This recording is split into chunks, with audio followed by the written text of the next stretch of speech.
gospel rapper in the DMV area. And fun fact, I actually saw me and my bro Cody. He's on the call too. We got some questions coming, but we actually went to see you live at Howard Theater a couple months ago. I was going to support my brother D1. I have a song with him, and I was just I want to show love D1 ever. It was real late at night, right? Yeah. And they got you, and you and your choir killed it. That was amazing. That was we were talking about in the car. I was last. That was the best for last. That was an amazing show. I'm glad we went. I'm glad you came through because that was a blessing and honor. So, and taught me some things I can add to my craft in terms of like trying to perfect stage performance. So, I appreciate you. I appreciate all you do. Yes, sir. Yes, sir. So, I do want to get into the first question I have for you, which is in your song "Nah Nah Okay," you say it's not as bad as it could be. I'm going to praise him in advance. Since I get the choice, I'm choosing to rejoice because you know God's in control. What good or bad experience did you have that allowed you to be at peace with the good, the bad, and know regardless how things will turn out, God is watching over you and is protecting you? Woo! You gave me a lot to unpack, Lamont, okay? So we're going to unpack this in layers, okay? So first things first, thank you for introducing yourself and your craft. I have great respect for your craft. If you notice on most of my records, I have something on there that has a little bit of hip-hop influence, or I have a rapper. I'm cool with D1, that's my homie. 1K Few, that's my dog. I've featured him plenty of times on different songs that I've done. And particularly because I feel like that's an art form in itself that some people respond to. So I appreciate you for being bold enough. It's not traditional gospel in nature, but I feel like the message is just as impactful and important. So I respect you and I celebrate you, man, for what you do. Your question about that song, I said that because the song "Nah Nah Okay" is a little unconventional. I'm surprised you asked about that song. Most people talk to me about, you thought I was my brother, you did not create me to be about the songs, the worship song. But the unconventional side of Anthony Brown is songs like "Nah Nah Okay." And that song, that line that you talked about, is important to me because every single day, Lamont, I get to choose. Now, I do not get to choose what happens to me. There are some things that are outside of my control. But that song is so important to me, and that whole entire album is so important to me because it identifies for me that I get to choose how I respond to what happens to me in my life. And so you ever see people who go through really tough things? I'm sure you probably know somebody who comes through something really, really tough, and for some reason they keep a smile on their face and they still have good positive energy and they're still trying to encourage people. That's a choice. It's a choice. If you only go off of what you feel, as opposed to what you study in the Word, what you surround yourself with, and who know is in control, you will always have a bad day. Something happens every day that tells me to have a bad day. So I'm gonna be super honest with y'all since it's just us hanging out, and particularly because, Brian's last name is Brown, which means he's my cousin. I'm gonna just give y'all like real, okay? Lamont, I have, for most of my adult life, had bouts with depression. Okay, nothing has to be wrong for me, and despite all the things that God has blessed me to accomplish, sometimes just I swing emotionally, just in a negative space, and I have to check it. And so a couple of days ago, I woke up and I just was in a different mood, but I was in a different space, different place. And what I'm learning to do as I continue to grow in my spiritual walk with God, and I continue to refine my circle, because your circle is super important to how you do in your life. Who you surround yourself with, I'm about to stick a pin right here.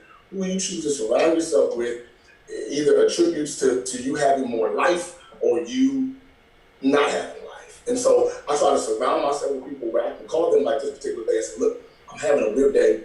Help me figure this one out. We'll talk about it and we'll pray about it. And, I end up getting on my PlayStation and then everything is fine, but acknowledging what I feel. I don't deny how I feel, but I just remember what I know, what the scripture says about my life, what God says about my life. And then I have moments like this on this Zoom call, y'all, where God will remind me that your life has purpose and that you are here on assignment and that somebody is blessed because of what you go through and what you do and what you put out there. And so that's what that lyric in that song, Nah Nah is Okay. Nah Nah Okay is all about. The hook in that song says, life is too short not to dance every day. Turn that frown upside down, smile it away. Give a kiss, give a hug, show everybody love. Don't let your situation make you change your disposition. And so I'm trying to keep my disposition in place. I can't change what's going on around me, but I can make sure that this right here, maybe my vertical connection is good enough to block off the haters and block off the crazy stuff and keep my energy positive. So that's what that's all about. Hope I answered your question. Oh no, you did. You did awesome. And I thank you for sharing your mental health journey with us. As a performer, sometimes you get that anxiety. So recently, I've dealt with anxiety, and but you're about to kill it, but that the anxiety can sometimes feel like it's almost like you just want to get it over with, right? So that's kind of what I've been struggling, and with all the news, that's what I kind of been dealing with anxiety, with what's going on in the world and all that stuff. So I can definitely feel you on the emotional swings of energy. So it's definitely important to surround yourself with very positive people, and that's why my circle is pretty much everyone on this call.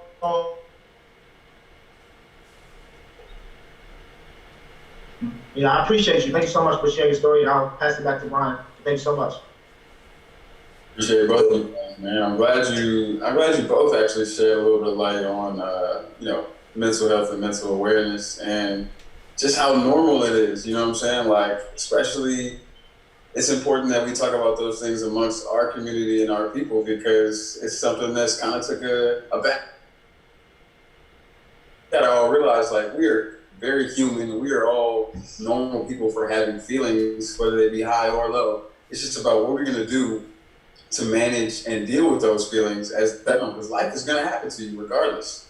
But even more so with your generation and those who want to call, man, you got to remember, not just dealing with the pressures of school, we're dealing with social unrest, we're dealing with never seen before pandemics. It's crazy. So some days you need to pat yourself on the back that you just made it through the day. You know what I mean? Like sometimes we set these crazy bars for ourselves where it's like, well, what did I do today? You survived. Right. And that deserves a moment. Like, pat yourself on the back. Play PlayStation, eat some chips, and be happy about that. That was a win for you. Exactly. So I'm with you, man. The little things, man. Yes, sir. And one of I forget exactly how the quote goes, but we are as people defined by not necessarily what happens to us, but how we react to how we respond. What life throws us. That's all you can control. And so figuring out how to be better than you were the previous day and make a better decision, think smarter, think more critically. It's all part of God's plan for us. So, yes, sir. I'm going to go ahead and pass it to my lovely young sister, Cameron Lee, for the next question. Hello, Cameron, how are you? I'm good, how are you? I'm at the official headset on. Wait a minute. What I got? Okay, I got this. All right, Cameron, let's talk. So my voice is a little soft, that's why I have it on. Cool. My name's Cameron Lee, I'm 20 years old. I'm in school for business administration and theater. My art lies in my hands and my feet more than in my voice. Just when you said that just give to the day, that you have to pat yourself on the back, it reminds me of something my mom always tells me, that it's okay to feel down. You made it through the day, so that's an accomplishment. So thank you for reminding me of that. I needed that. Absolutely. So my question is a two-part question. Go for it. So in your song Lost, in what aspect are you referring to being lost? Mentally, spiritually, and or emotionally? And how did God and your faith in Him get you back on track with your life and the purpose you believe you were called to? Man, y'all going ham tonight. Okay, all right. Okay, so the song Lost. We're talking, I'm so lost without you. Oh, that song has Sober Rock on it again. I cannot make it red out. I don't even want to try to. Come on, Lamar, you should know all of these. Okay, Cameron, so here's the deal. You said you're 20 years old. You a business, but you theater as well. Yes, business administration and theater. I get the business side of you. I see it on you already. I don't know what you're gonna do, but it's gonna be great. And I'm gonna want to know you, so I need to make sure and say she didn't know me when she was just coming up. So listen, Lost, all three. The answer is all three. I don't feel that I can accomplish anything great without God. Nothing. Not even just making it through the day. So you say emotionally, spiritually, and one more. You say mentally? Yes. Or physically. I feel like I'm lost in all three areas if I don't invite God into my day. And so one of my practices is to make time for God in the morning when I wake up and say, Lord, what does this day mean for me, and what do you want me to do? Show me what you want me to do. Show me who you want me to reach. Make me cross paths with whoever I'm supposed to. Guide my footsteps. Because without that, he is the compass. Like, God is the compass for how my day goes. And the more you invite him in, the more on path you are. The more you try to figure it out on your own, here's God's path, and here becomes yours. And you start doing whatever just to get back to wherever God called you to be in the first place. So why not just ask him? It's one of the biggest things I talk about with the young people that I meet in my travels. It's a simple thing. Why not just ask God what he wants from you? Instead of just, the Bible says, one of my favorite scriptures, it says, lean not to your own understanding. Lean not to what you just think. You are lost if you don't have him as a guide. Like, you think about God as a manufacturer. Think about us as things that God has created, which is what he did. You don't know what you're created to do unless you ask the manufacturer. You know what I mean? Like, if I get a new gadget or whatever the case may be, like, I'm super pressed about my iPhone, because I have an iPhone, not an Android. Shout out to our iPhone users in the room. Cameron shaking her head. She must not have an iPhone. Oh, I do. My iPhone right here. But my mom, we grew up in a no iPhone, no Apple house. Oh, really? So my point then is that with my iPhone, the iPhone does a lot of stuff, Cameron, a lot of stuff that I know I don't use it for. And I'm pretty sure everybody else who's watching, whether you have an iPhone or Android, your phone can do things that you have no idea it can do. You don't even use it for that reason because you don't know that it's possible. And so that's one of my points is that I can find out more about how to use my iPhone if I go to the manufacturer. The person who created it knows all the things that it can do. It's the same principle for us as human beings. We're created in God's image. He made us. And so if you don't talk to God every day, how do you know what you're really capable of? How do you know how much stuff you really can do? Now, you operate on this level. But what if God created you to be this? And really inside of you, you have all this inside of you, but you only do this because that's all you ever know.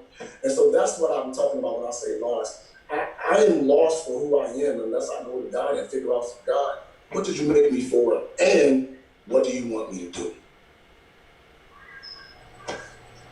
That's my thought.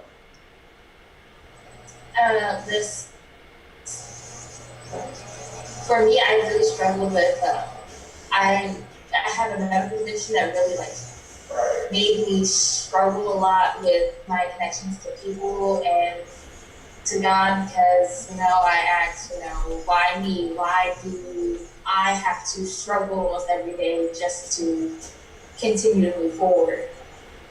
And that really put a lot into perspective for me, I guess, and working to be okay living with it and knowing that that's not necessarily my path and where I'm not that I have the capacity for much more. Can I say something to you? First of all, thank you for sharing that. I want to say something to encourage you just because of my own story. And so I want to give you a little insight into me. When I was a kid, very, very young age, my way of thinking was very different. And when I was going to school, my parents were called into the school because the teachers and the people there wanted me to go to the doctor to figure out what was going on with them. And so they went to the doctor and they told my parents that I was extremely dyslexic and that I would never read or write. So they told my parents that because I wasn't going to be able to read or write or function in a classroom setting, that they should just put me in special ed and kind of let me, just do the best I could and see what happens. That's what they told my parents. They told my parents I was never going to read or write. Do you know what kind of stigma that is for a young person to be told that you're never going to accomplish something? But thankfully, God put people around me, i.e. in this moment, my parents, who were willing to hear the doctor's report, but go back to the word which says, whose report are you going to believe? See, what you believe about yourself, that is what is most important, not what people say. The scripture that talks about words having power means that, Cameron, if somebody says something to you, Cameron, you can't do this. If you choose to believe it, then it's true. It's only true once you take it on and you believe it, because words have power. The power of death and life is what? In your tongue. And so if somebody says something to you and you deal with something, you wrestle with something, and you believe what they say is fact, that's the moment that he has the power to control who you are. But thankfully, my parents were like, thank you very much, doctor. They took me out of the office, took me home, and here you go. My dad is a pastor, so of course he got the oil out. He doing pastoral things, Brian. I know you already know. He doing pastoral things. I mean, he walking in my room, I'm asleep, he's praying over me. And then my mama, because I'm from Baltimore, my mama is practical. Okay, you need faith and works. Because faith without works is what? Dead. Okay? So my mama is the one grabbing Dr. Seuss books. So y'all probably don't know Dr. Seuss.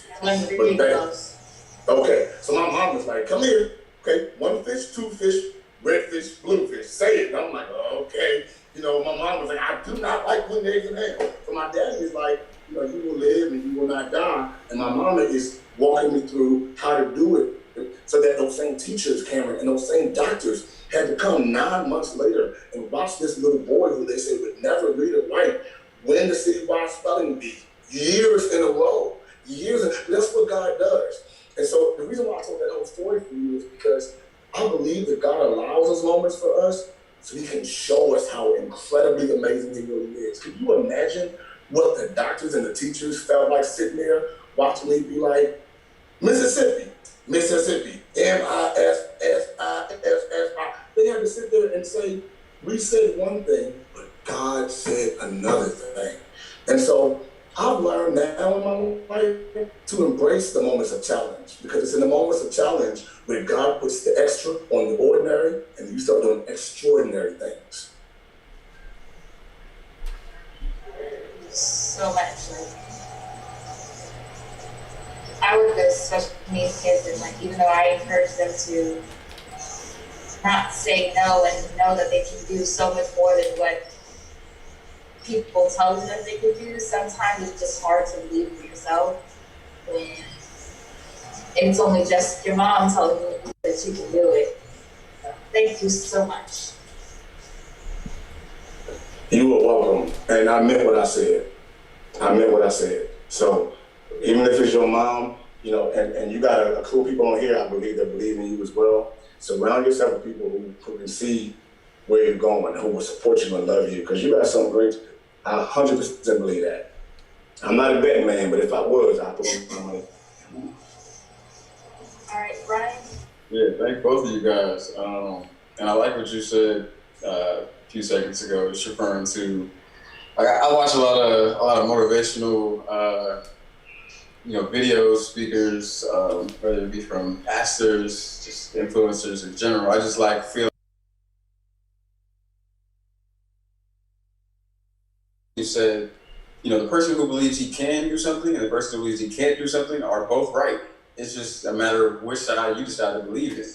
So that's very, very true, and I believe in that wholeheartedly. And especially with being lost, like I made a career change recently, and I didn't have any idea what to expect or what the journey had ahead of me or what direction to go really. And so I've been one that, like you said, I used to pray, God, I'm doing this, so help me do it.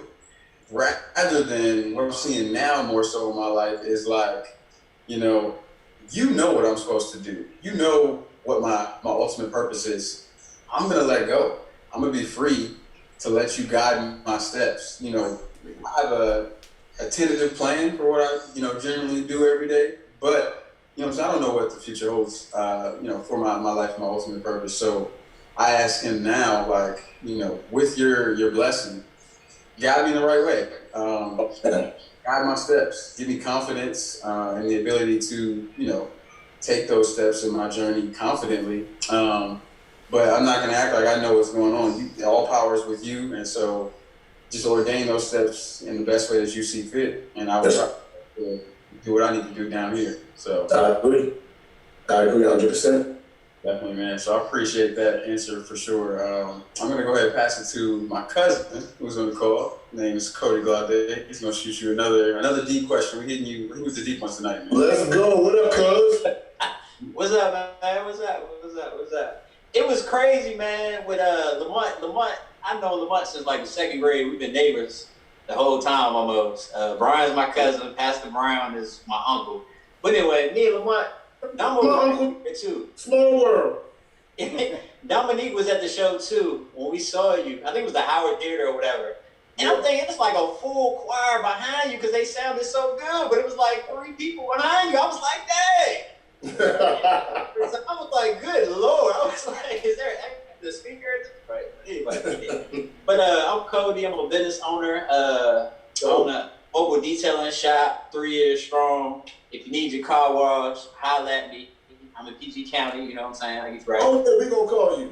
Yeah, call me, man. 301-523-68. Everybody on the line, super shy. Bro, don't give him your own number on the Zoom, bro. Okay, Man, this dude right here, bro. All right, so my question, at the beginning of your song, Glad, you say you've learned to acknowledge what you feel, but act on what you know. What experience has helped you learn this lesson, and how did it impact your life? Man, so yeah, this is funny, because I referenced that in talking to Lamont a minute ago, but absolutely. Acknowledge how you feel, but act on what you know. Y'all really going, okay. Okay, so to answer your question, Cody, that has been my experience. What I told Lamont has been my experience. I'm telling you the same thing, is that life just deals you cards sometimes that you just don't expect. You know what I mean? You don't know what to do with it. Do you play spades? Nah, I don't know. What? Brian, you play spades. Okay, Brian said you play spades. Cameron, you play spades. Okay, cool, okay. So I can't even tell your spades reference because you don't. I think CJ played too. Cody, what you doing with your life, bro? I played, but I ain't gonna say. I don't even remember how to play. I know I played because Brian, my cousin, said Brian played in front of me. You know Listen, put them sponges down, boy, and learn how to play spades. No, I celebrate you as a business owner, man. That's really dope. But I said about the dealing with the cards because any card player will tell you, you can't control. I mean, once the cards come out to you, you can't control. You can't give them back. All you can do is make the best out of the hand that you have. And what I started to realize, Cody, was I woke up every day, much like Brian was saying at first, I woke up every day just complaining about the cars that I had. And that's just no way to live your life. There's no way to live your life to just say every day, oh, this could be different. And I wish I had that. I wish I did this. You know what I mean? That's just existing. And God said that I come that you might have life. The life and more abundant life in God can't be what I'm doing every day. What I'm feeling like every day. And so the reason why I said that at the top, and that song was at the top of that record. That's the beginning of of the A Long Way from Sunday project is that whole speech about acknowledging how you feel, but acting on what you know. And it's a thing throughout the project, you notice. And the reason why that project is even called A Long Way from Sunday is because that's how I feel sometimes. So Sunday for me represents the day where, you know, I get together with my friends, we worship God. It's a beautiful experience.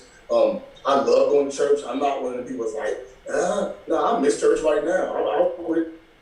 I miss getting together with my friends, and I miss being in church and praying and worshiping. Now, my worship life is dope at home too, but I miss being around other people. And that feeling, I love on Sunday, but then sometimes by like Monday or Tuesday, I'm like, you know, what's up? You know, it'll take long for me to need another refill on what I'm feeling there. And so the reason why I make that statement is because if I only go on how I feel every day, that's how I'm going to live my life. I'm living my life every day on I feel this, I feel that. You can acknowledge all that you feel, but you need to have something inside of you that knows something different. And so I base all of my feelings off of something in the scripture. If it's in the word and it counters what that says, I go with what I know. I go with what I know. And I found out, Cody, that when I make decisions based off of what I know rather than just how I feel, somehow that aligns me a little closer to God's will for my life on a daily basis. You know what I mean? So some people be like Brian said earlier, now he said, well, Lord, you know, since you know already, just, you know, kind of guide my day. But here's the thing, you know, we all kind of hear God differently. Some people have a hard time hearing him at all. But his word, you can bank on his word. You know, so even if you don't feel like you hear his voice, what he said is what you can go on. And so that's why I say I'm going to acknowledge how I feel, but I'm going to return to the word. I'm going to take that safety of wise counsel, and I'm going to let that guide my footsteps on a daily basis. And that's how I live my life. I don't get it right every day. Let me be 100 with y'all. I don't get it right every day. But I strive there, and God honors the try. And that's what I love about him, is that even when I get it wrong, he honors the try. He smears you with grace and with mercy and says, you know what, Cody, you didn't get it straight here, but my blood is sufficient for that. My grace is sufficient for that. I'm gonna give you another try. Boom. It's like the best video game ever, because it's like I don't like to play the games where, you know, I get them 3 lives and after they're gone, that's it. And I don't get to, you know, start where I'm, you know what I mean? Like, no, I worked hard to get there. Like, let me pick up from there. That's how God does. He allows you when you mess up with that feeling and acting on what you know, he allows you to try it again and get it right. And that's the best feeling in the world, man. Loving Father is what we have. Mm-hmm. Yeah, that's dope. I feel like these calls are important. Music is important because some people wake up every day not knowing how short life is, or they might not understand how powerful God is through their situation. Everybody's different. Like you said, everybody's different. I realized that at a young age. Once I lost my mom at like 12, I woke every single day living it to the fullest and trying to give back and tell my story to people to let them know, hey, if you got parents still here or whatever, you enjoy their every second of their knowledge, their love, everything. So I feel like music, calls like this, everybody's been through something different. But some people realize at an earlier age that you should live life to the fullest. So you got to use that gift that God gave you. Absolutely. Give back, you know what I mean? To give back every single day. So you even said that, you proving my point right now. Because seeing you on this call with this jovial spirit and this smile, I can tell you probably like a full cut up and just a good, one of them good friends. Yeah. Now I don't even know you, but everybody is shaking their head like, that's him. So when you say stuff to people who are watching, like, I lost my mind at 12 years old, you have every reason for some people to just be right here. You know what I mean? But something inside of you took that and said, you know what, we're gonna live this life a different way because you get one time with this dance. So I'd rather live my life fully. And so I appreciate you for sharing that. But you are proving my point, man, that you get to decide. One of my favorite, I'm about to pinpoint one of my favorite scriptures again. Romans 8:28 says, and we know that all things work together for the good to them that love God and who are called according to his purpose. That means even if I didn't like what happened in my life, Even if I don't understand why it happened the way it did, somehow God is gonna make that thing be my testimony. My stuttering, my speech impediment, when I was a kid, the other part about that I would tell Cameron was that not only was I dyslexic, I stuttered terribly. I couldn't even talk. I couldn't get a sentence out. People ask my name, what's your name? I'm like, that's what I was doing. So then they also making fun of me. And it was amazing that God took the stuttering away and then let me do what? Do what? Can I get a witness? You know why I did that? Because I wanted people who remember the little kid that stuttered to remember that's the same God that took the stutter away and used that, what the enemy made for evil. God turned that thing for me. That's why I did that the next time. This is my testimony. And then, and I'm like, yeah, it's me, old stutter boy. I'm here for Jesus. You feel me? I feel you. My dog. Thank Did I you. answer your question? Yeah, you did. Yeah. Appreciate you, man. Yeah, don't. I'm gonna come and holler at you about that car situation. Support your business. Thank you, man. I got you. I want to thank Cody for sharing that. I mean, I know, like, I've obviously had a first-hand experience and been able to witness, your journey through life. You went through something that a lot of people don't even think twice about. It's just kind of, they got their moms and she grows old and lives her life. And so I want to, take a second to acknowledge, like, how strong you are as just a man. And, you had to go through a lot. And I think you became a better person, a better individual because of that experience. And God knows where you could have been, but I'm very proud of the man you are today. And I believe everyone on this call has probably gone through something pretty trying, at one point or not. And I believe that, with God's presence and his blessings, we've all become better individuals because of it. And we're still working through those things. So don't get me wrong. It's not something that necessarily you fix it. It's done once. Like, we still battling through these things and becoming better individuals to this day. So thank you. Thank you, Brian. I give you a hug, but we on the webcam, man. It's all good. It's all love. It's all love. Social distancing. Right. I'm going to actually shoot you the next question, Anthony. And I'm going to dial it back a little bit in terms of, like, it's not going to reference a song specifically, but I wanted to ask you just from, like, a basic level, man, especially for, like, us young adults in the call. And you a young adult yourself, too, man. I'm a millennial. Cool. I barely made it, but I'm in there. Yeah. And so, as we progress and become more successful in our life, I think it becomes even more difficult for the question I'm about to ask you. Because when we were younger, you don't necessarily need, you need motivation, but it's kind of like you do what you're told. You go to school, you wake up this time, you do this, you go to practice, da-da-da. But as we, progress into our careers and become more of who we were designed to be, I wanted to ask you, like, on a basic and core level, like, what motivates you? How do you stay motivated, not only for your music, but, you've built yourself up a pretty large platform and area of influence.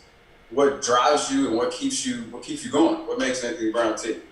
Wow, good question. And I love the way you said it. That's literally how I say it. I ask people all the time, what makes you tick? Like, what makes you go?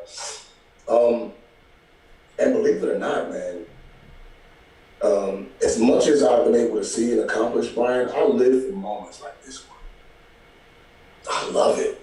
I love being able to connect with people because whether it's my story or whether it's yours, it inspires me. I am fed by what I hear.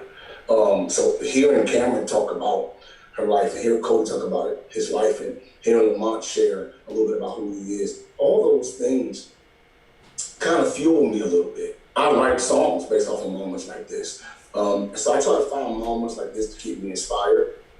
I also, from the professional, the business of doing gospel music as well as the ministry of doing gospel music, and then my call to my local church. My life is pretty busy. I don't get a lot of moments that are just completely free, and so I have to literally schedule in time to decompress and chill out. And I think that's important as well, that you make time, especially even more so now.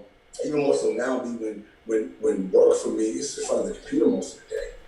So I used to have to leave work to come home to decompress. Now work and home are synonymous. And I'm like, where did I get a break at? So the breaks for me are moments like, this is not work for me. This is feeding me. I have 3 brothers, and I have a sister.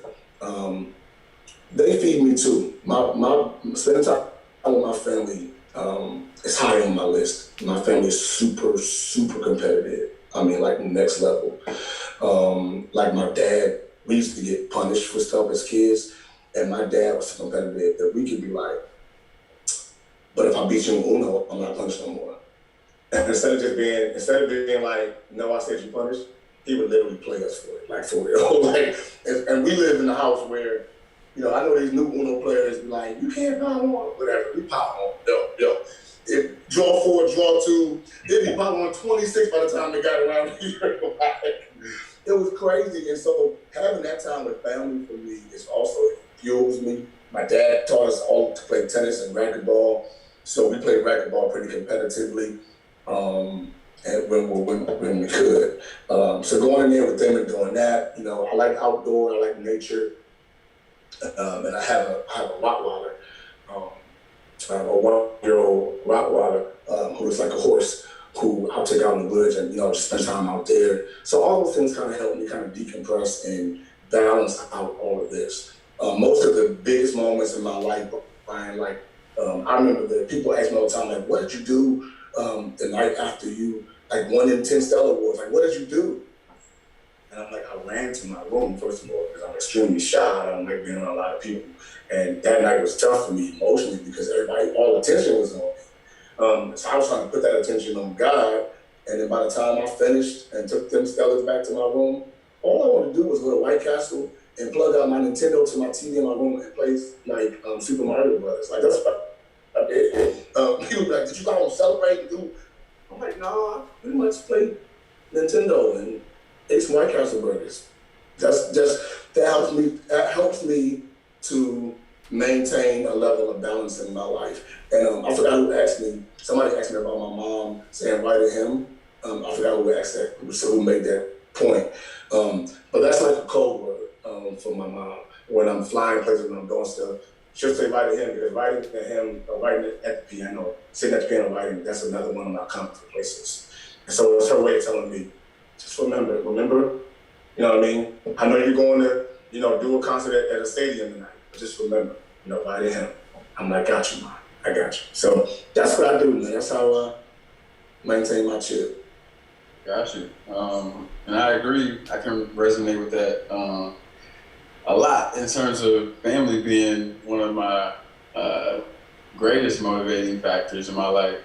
As you can see, I got 2 sisters right there on the call, Brielle and Bria.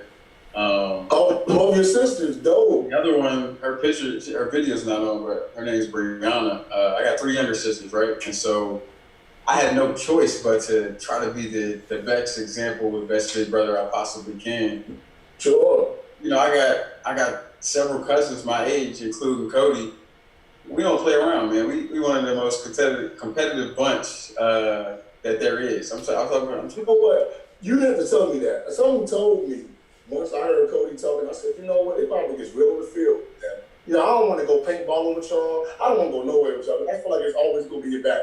I'm talking like we playing basketball in the driveway. Like, we ready to fight. We ready to throw that. Oh. Hey, so who wins most of the time? Don't lie.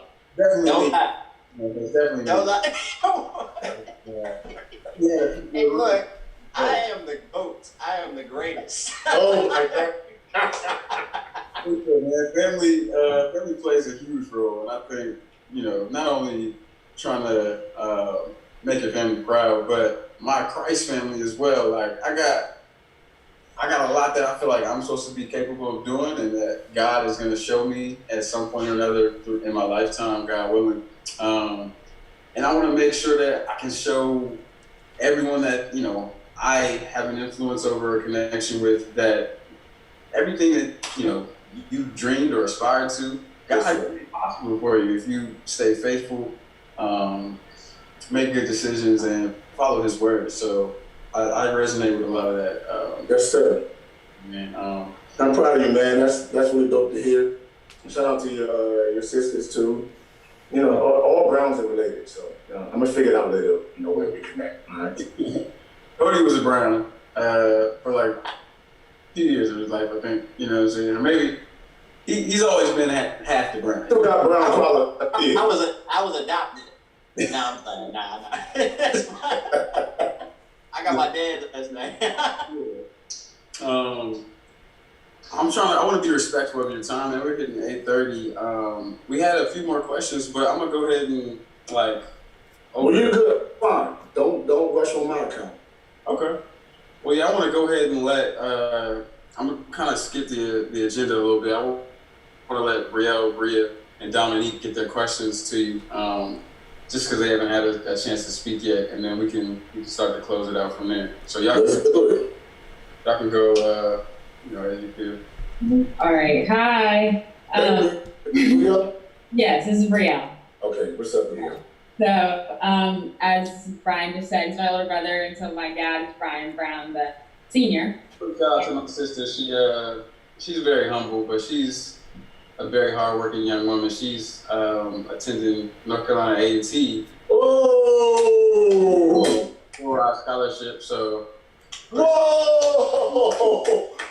Yo, congratulations, Brielle. That's dope. Thank you.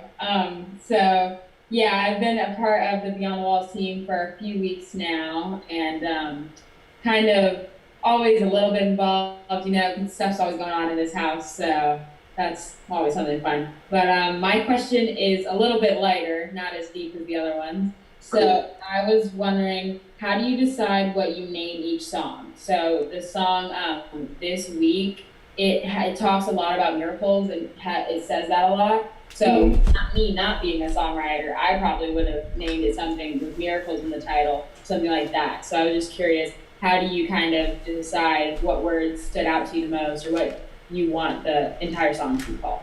Man, dope question. Dope. You said it's not heavy, but it is for me a little bit, because it's something that I deal with every song that I write. That one in particular. So here we go. I keep peeling back these layers, telling you all this stuff that nobody knows. Man. So here's how my songwriting process works, Brielle. I don't necessarily ever sit down and be like, I'm gonna write a song today. I have conversations like this where I meet people, or stuff happens where God will give me a melody.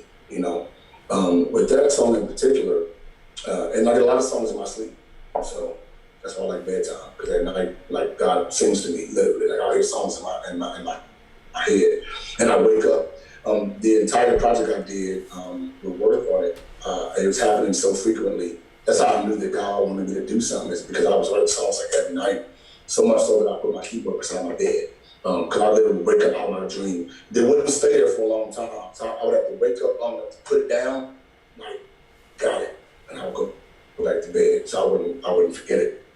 That song, the night before God gave me the song itself, which was a Saturday night, in my dream, I kept hearing references to this week.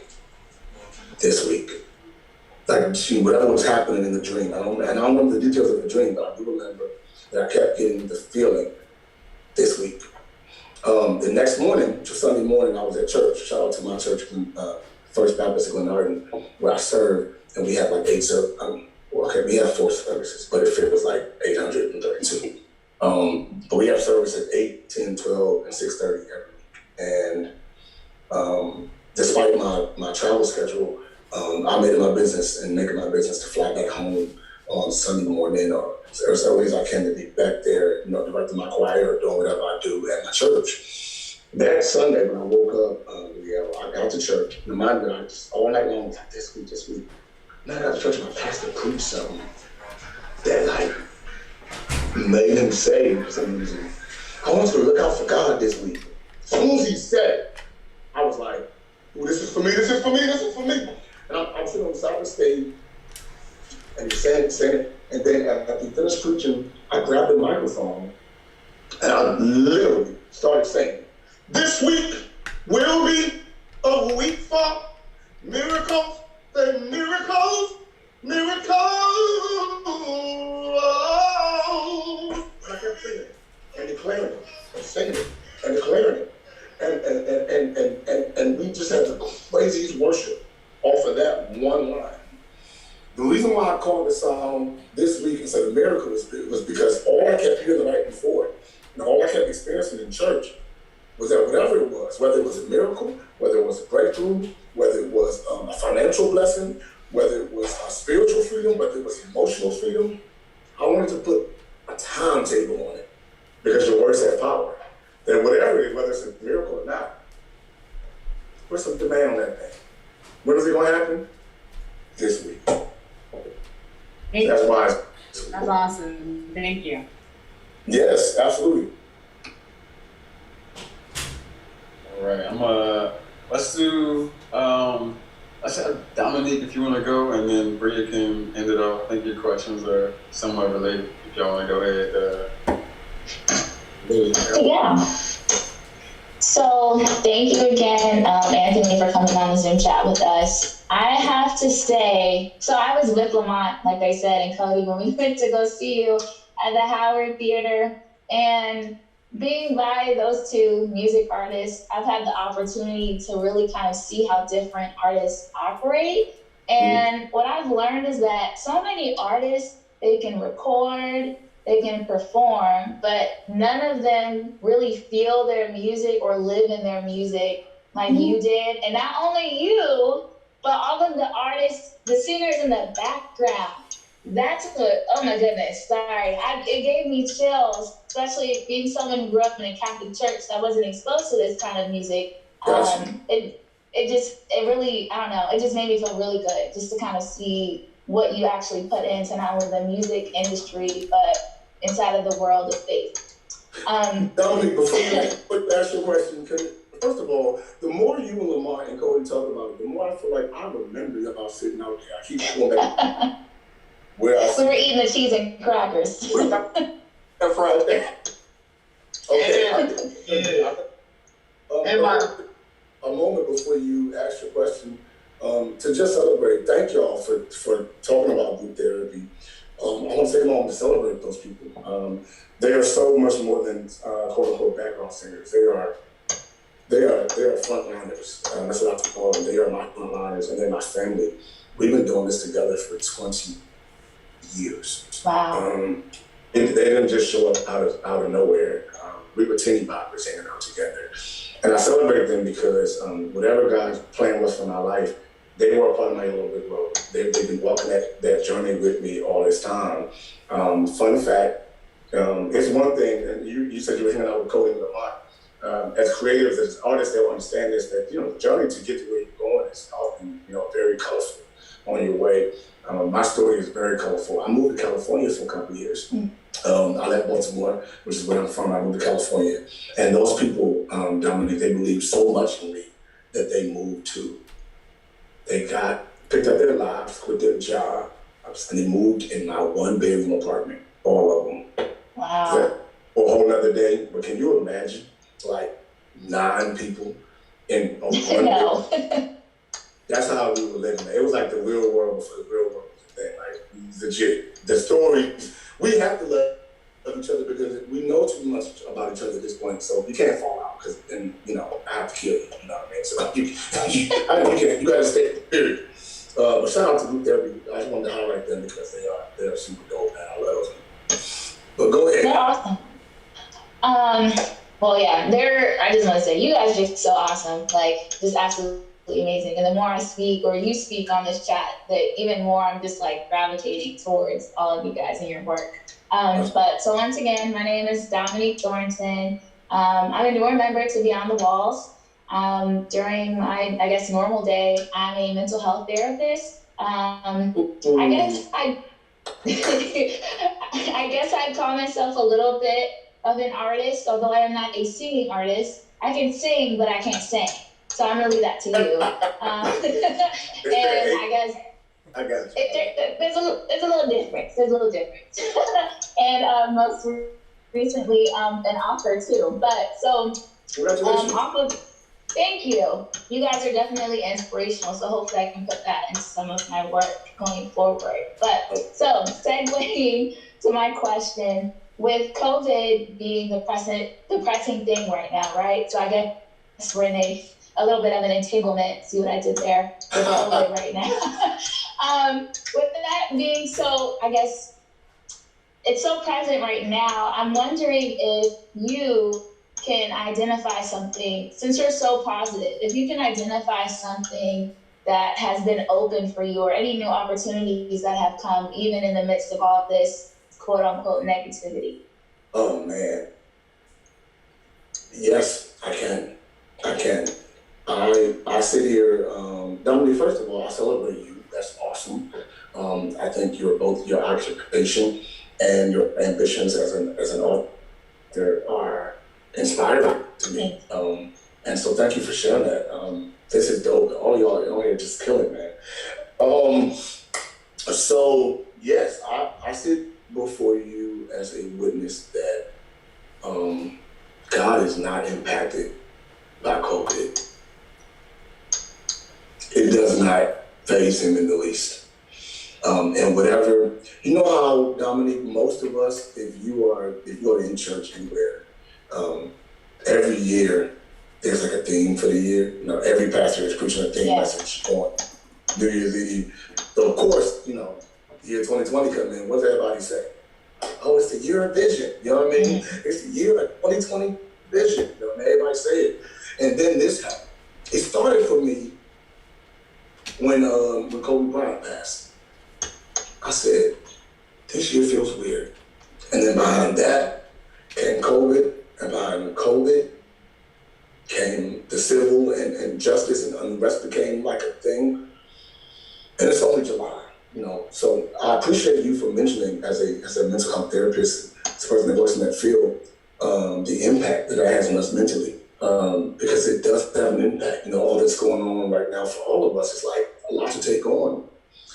But I said what I said because I have watched God do amazing, supernatural, crazy things in my life in the middle of all this that's going on. The reason why on my Instagram, and, you know, if you follow me, I'm always posting something positive, is because I bear witness that even though we're going through this right now in this season of our lives, God ain't fazed by that. In fact, he loves moments like this so he can show you who he really is and what he can really do. I celebrate the fact that right now, with the uncertainty, my hope and my trust is in God. I love that. A few of the things that like blew my mind this year so far, Dominic, I always wanted the piano, like always. I've always played on somebody else's piano. I wrote songs from practice rooms at school at Morgan State or wherever I was. I never had one of my own. I got keyboards, not a piano. And I always wanted to sit there. I studied classical piano. That's what I went to school for. And so I never had that opportunity. In the middle of this pandemic, in the middle of this downturn in the economy, God blew my mind and blessed me with a piano. So I said, I was going to do this Zoom call from the piano. Because I thought y'all was asking about songs, and I was like, let me just go ahead and just bust out this one real quick. I'll play my piano. I'll wake up at 3 in the morning now, so I'll just play my piano. I'm grateful for God for that. I'm grateful to still be gainfully employed. I haven't missed any payments on my bills. I've been able to take care of myself. I'm able to look out for my group members and my family and be there for them. And that, to me, is all about God's providence. He is like, if you look at what's going on in the world and you get nervous, then you don't trust me. And you order something that said, you did not create me to worry, and so what you gonna do? So that is what I live my life doing. I'll be like, look, I know what's going on. Do I practice social distancing? Yes. Do I wear my mask and whatnot? Yes. Do I try to be financially and fiscally responsible? Yes. I try to be a good steward of what God has given me. But am I worried? Nah. Somehow God's gonna get us through this. I don't know how. Yeah. I'm at the point now, Dominique, where you ain't gotta tell me, God. I don't gotta know the details. You know what? Like Brian said, I'm gonna just lay back, let you do what you do, and just let me know where you need me to fit in, and I'm good. You know? Yeah. I think it takes, how can I put it? It takes practice, right? So many people, we can just say, oh yeah, God's got it. But it's kind of like we have to have that constant reminder. Not that someone else has to remind us, but we have to remind ourselves, like, all right, God's got it, God's got it, God's got it, and we're going to be good. COVID-19, no more. it's not a thing because God's here. So I like it. Thank you. It's very insightful and inspiring, I'm sure, to other people. You're not a therapist, but you just did some therapy, group therapy. Well, I got therapy, so I should say it. But Dominic, it's so funny that knowing what your occupation is. With group therapy, we spend a lot of time doing what I'm doing with y'all. More so than rehearsal. We spend more time doing with what you guys are doing with Beyond the Wall. Like we do more, let's spend some time together.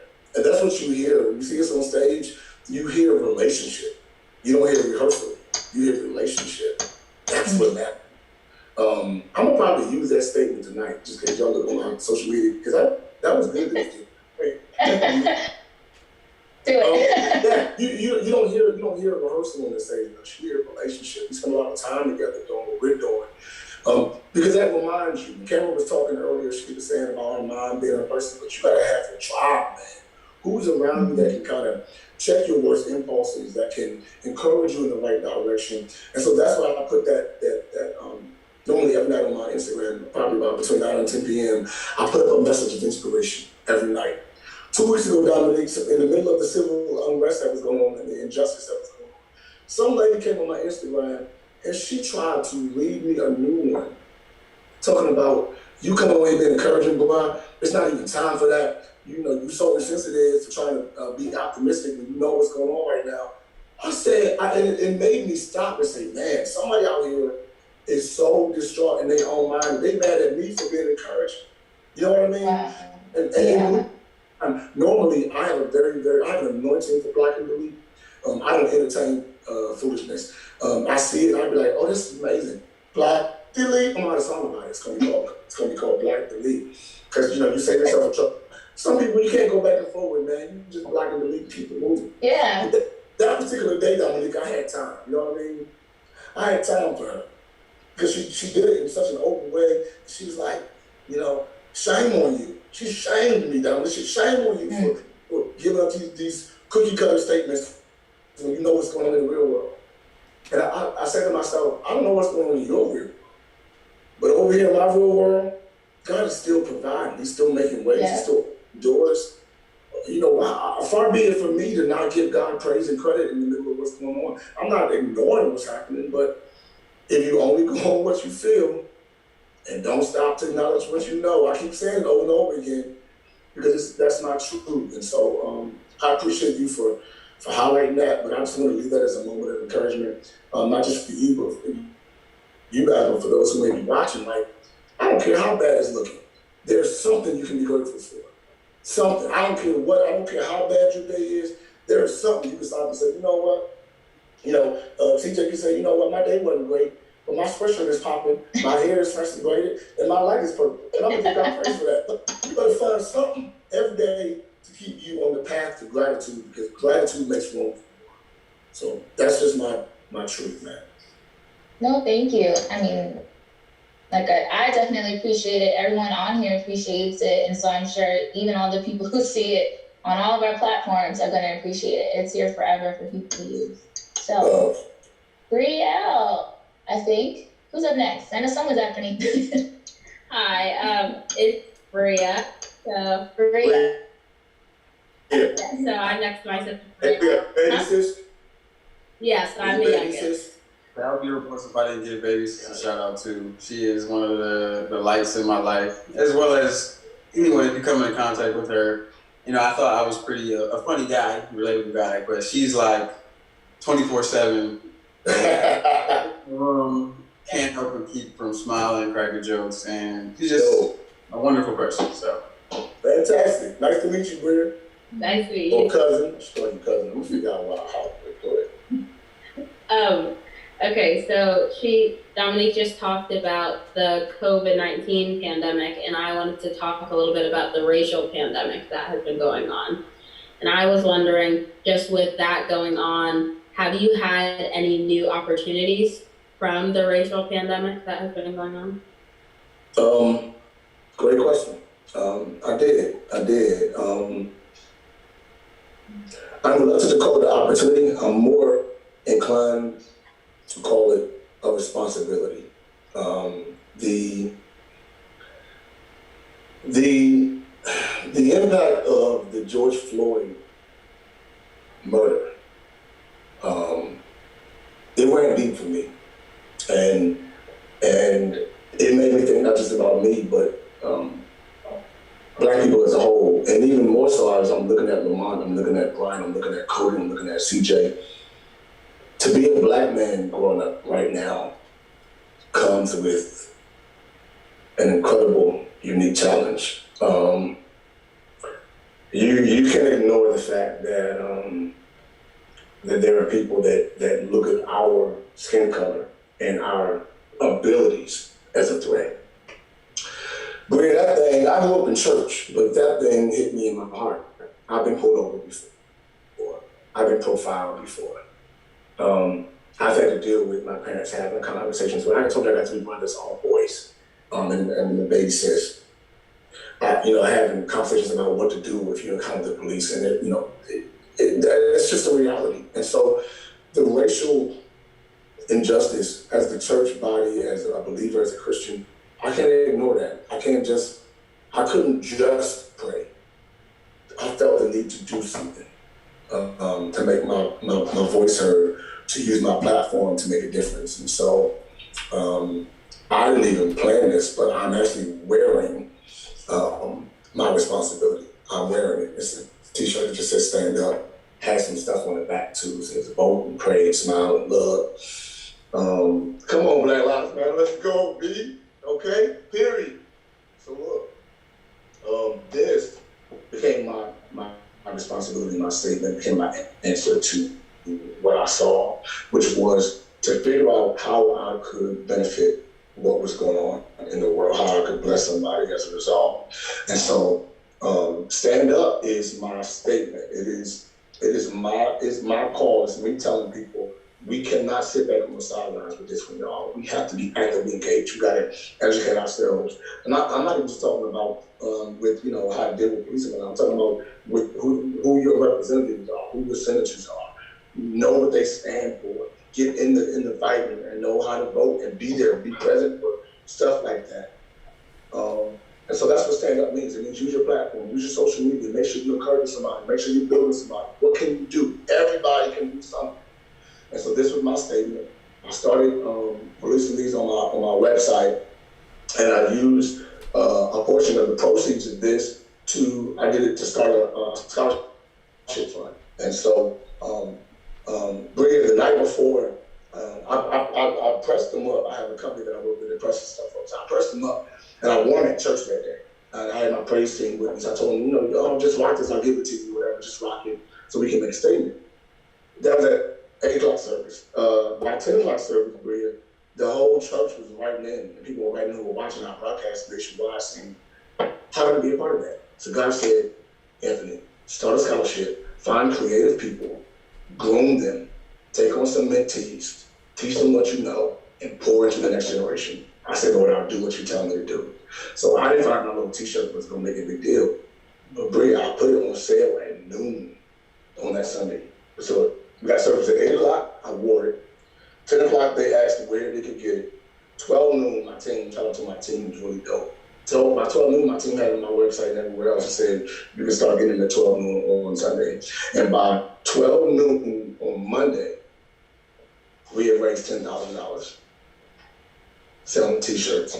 So it was like that moment where you'd be like, God, this is not going to do nothing. And then God showed you in 24 hours, like, shut up and do what I tell you to do. I got a plan for you if you just do what I tell you to do. And so I'm able now to bless young people who are going into school. I'm going to put the criteria up for scholarship probably in the month of August, so that I'll be able to fuel and funnel that to some young upcoming artists. I have a whole series of artist development and artist Zooms, if you will, I'm going to be doing in the fall for people who want to come to Group Therapy University with me and my group members, my band members, my producers, the team that I work with. We'll be doing some real in your face. Y'all just getting like the first one. It's pretty much y'all getting the one that everybody would get, but I have them all going.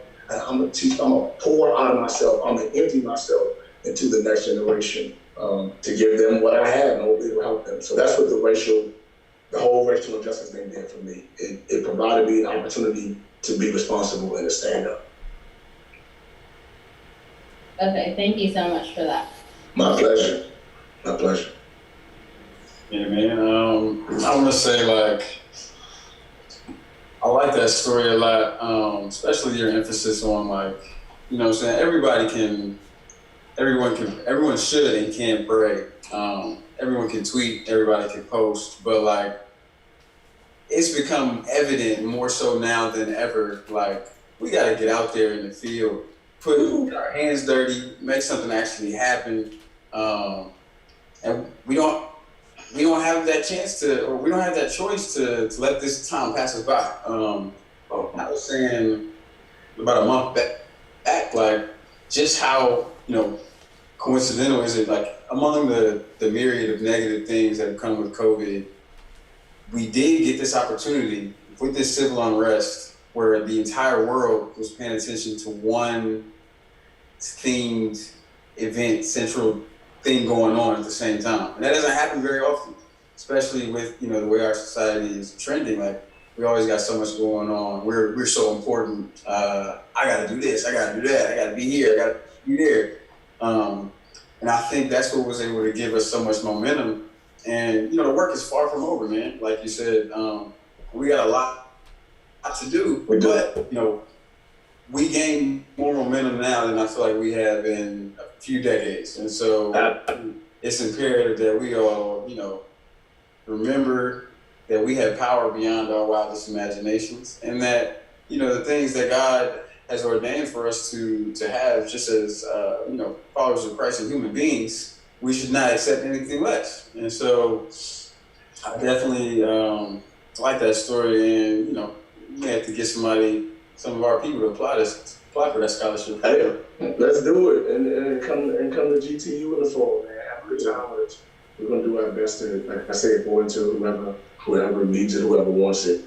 Because the one that I have identified, I'm taking home with me, is that we are stronger. We're stronger together. You know what I mean? And so even hanging out with y'all tonight, it fuels me, bro. It gives me life, and it gives me the opportunity to learn from y'all and take from you all and build. Because the more we can do this, the stronger we become. So I'm with you. Yeah, man. And I think we're gonna close out with that last question there. Really, I was gonna say, like, we were gonna, you know, show the another clip from the B.O.B. Bounce video, but, you know, I was thinking, we got you here, we got you in the flesh. If you were, you know, willing, if you could potentially share a song with us right now, I don't know if you're accessible to the piano, or if you want to just go straight off the dome, acapella, to end us off. You know what? Because y'all so cool, man. Golly, what I'm gonna say, no, please. So we're gonna take a little walk there. If you don't mind. I'm not far from the piano. We're gonna take a walk with me, so we can make that happen. So let me see if I can make that happen. If I can get to the piano. Sorry, it's a little dark. No worries. And then I'll let there be light in a minute. Hey, real quick, I want to shout out Group Therapy because my cousin is one of your background singers, Doretta Stanton. Tony? Yeah. I just want to say she spoke highly of you, so that's why I feel like I know you. So Lamar, get out of here. Are you serious? That's my cousin, yeah. Dodie is my heart. She's my heart. She's one of my favorite people. Don't tell nobody else that, okay? I'm at my piano.